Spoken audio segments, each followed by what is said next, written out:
अब रुक करते हैं अगली खबर की ओर। खबर आ रही है भिवंडी ग्रामीण से। बता दें कि भिवंडी ग्रामीण इलाके के यवई गांव में कुछ घरों में पानी घुस गया। हालांकि गांव वालों से जब बात की गई तो उन्होंने यह बताया कि यहां पर बड़े पैमाने पर गोदाम बनाए गए हैं, आर्कियोलॉजी पार्क यहां पर बनाया गया है, जिसके वजह से यहां पर यह पानी भरा है।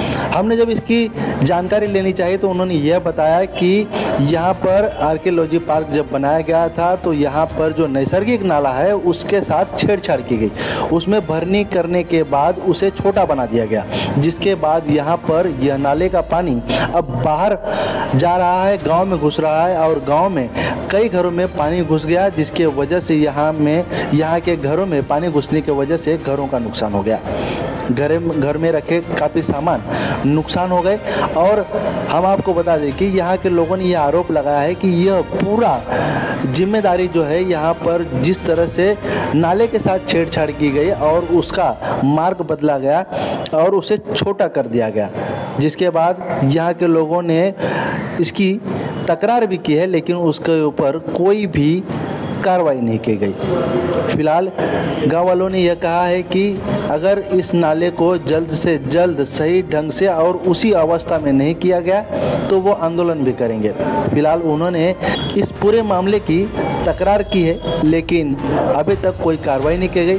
वही हम आपको बता दें कि सूत्रों से मिली जानकारी के अनुसार आर्कियोलॉजी पार्क और गाँव वालों के बीच में कंप्लेन हुई है और कोर्ट में केस भी चल रहा है। वही बता दें कि गांव के घरों में पानी घुसने की वजह से गांव वाले काफ़ी नाराज हैं और उन्होंने शिकायत भी दर्ज करवाई है, लेकिन अभी तक कोई कार्रवाई नहीं की गई है।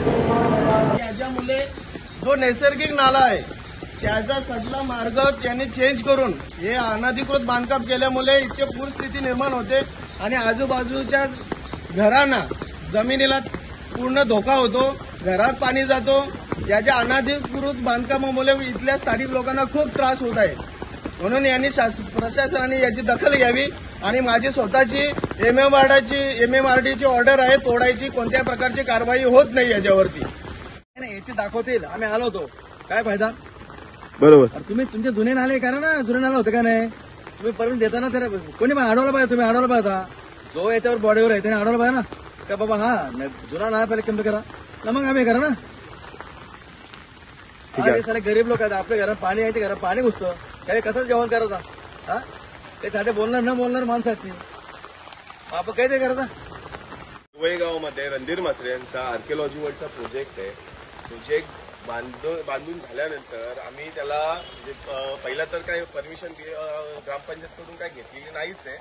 आम्ही त्याला ग्रामपंचायत मार्फत प्रत्येक वेळी पूर्ण वर्षभर त्याला आम्ही सांगितलं की बाबा नोटीस पाठवल्या की तू नाला जो केलेला आहे तो छोटा आहे, नैसर्गिक नाला आमचा मोठा आहे आणि त्या हिशोबात तू नाला बनव, पण त्यांनी त्या हिशोबात काहीच काम केलेलं नाहीये। त्याच्यामुळे 5 ठिकाणाहून येणारा पाणी दिंडीगड हायवे अजून 3 ठिकाणाहून येतो, हायवेचाच पाणी दिंडीगडाचं पाणी असं 5 ठिकाणाहून पाणी येतो आणि पूर्ण पाणी येऊन इथेच थांबतो।